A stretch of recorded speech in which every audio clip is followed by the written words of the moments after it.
வணக்கங்கம்மா. உங்கள் பேர் சொல்லுங்கள், இன்றைக்கி என்ன பண்ண போகிறீங்கன்னு சொல்லுங்கள். என் பேர் ராஜேஸ்வரி. நான் வந்து காமாட்சி அம்மன் கோவில் வரலாறு எங்கள் அண்ணன் எழுதி கொடுத்தாரு. அதை படிக்கலான்னு இருக்கிறேன், படித்து காமிக்கிறேன். இதுதான் அவர் எழுதினதுங்களா? உங்ககிட்ட கொடுத்து படிக்க சொல்லியிருக்காரு.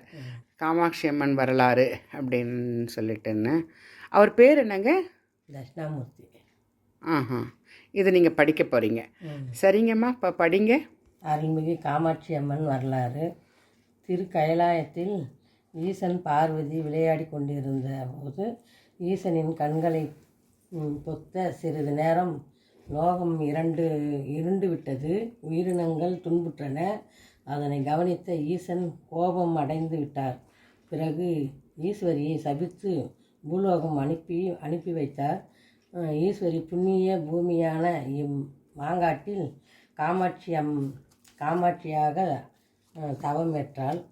மாங்காட்டில் பசுமாடுகள் அதிகமாக இருந்தன. காமாட்சி அம்மனுக்கு பசும்பால் கொடுப்பது வழக்கமாக உள்ளது. பிறகு மாடு மேய்ப்பவன் யாதவகுலம் சேர்ந்தவன் ஒரு நாள் மாங்காடு காமாட்சி அம்மனுக்கு பால் கொடுப்பதை அந்த சிறுவன் பார்த்து விட்டான். அந்த பசு ஒரு நாள் வருவதை தன் முதலாளியிடம் சொல்லி உடன் வந்தார்.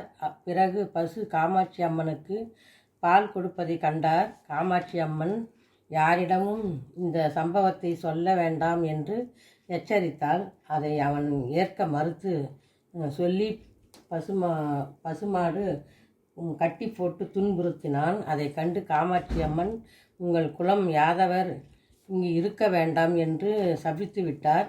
பிறகு காமாட்சி அம்மன் தவம் ஏற்க தயாரானாள். அதன் பிறகு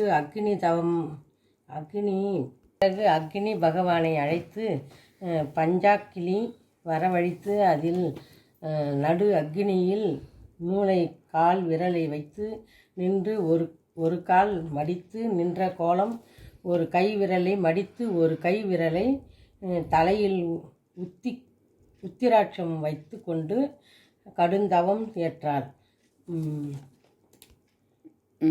புண்ணிய பூமியான மாங்காட்டில் அக்னி வைப்பதால் புல் கூட முளைக்கவில்லை. பறவை, மாடு, உயிரினங்கள் எதுவும் நடமாட முடியவில்லை. சிறிது காலம் சென்று விட்டது. காமாட்சி அம்மன் தவம் முடியும் தருவாயில் காஞ்சிபுரம் ஆதிசங்கரர் மடத்தில் இருக்கும் பொழுது அவர் சிவனை நினைத்து தியானத்தில் இருந்தபோது காமாட்சி அம்மன் மாங்காட்டில் கடுத்தவம் இருப்பதை அவர் கண்டு கொண்டார். அதன் பிறகு மாங்காட்டிற்கு வந்தார். காமாட்சி அம்மன் தவம் இருப்பதை கண்டு இந்த பூமி கண்டார். இந்த வெப்பம் தணிவதை ஒரு ஸ்ரீசக்கரம் அமைத்தார்.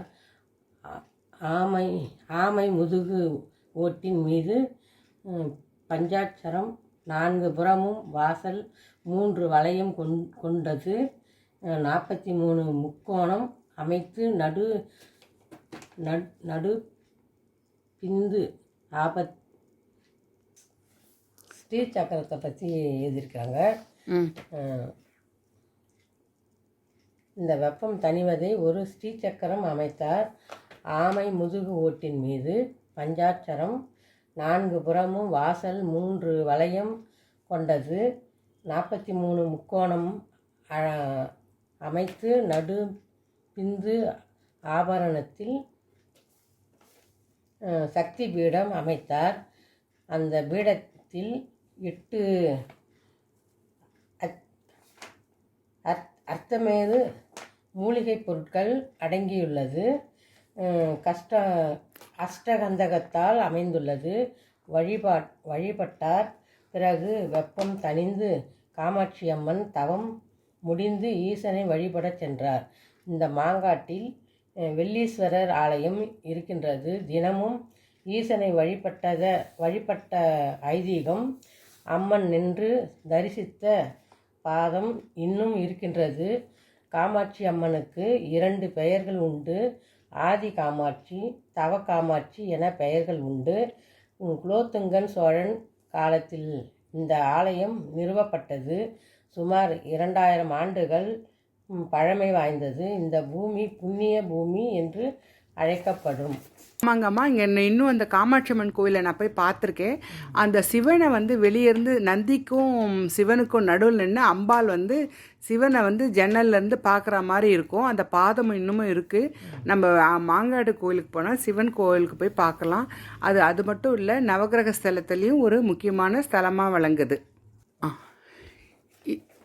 இதோட அவர் இந்த வரலாறு சொல்லிட்டுறாரு. அடுத்த பகுதியை பார்க்கலாங்க. நம்ம இன்னொரு வீடியோவில் பார்ப்போம்.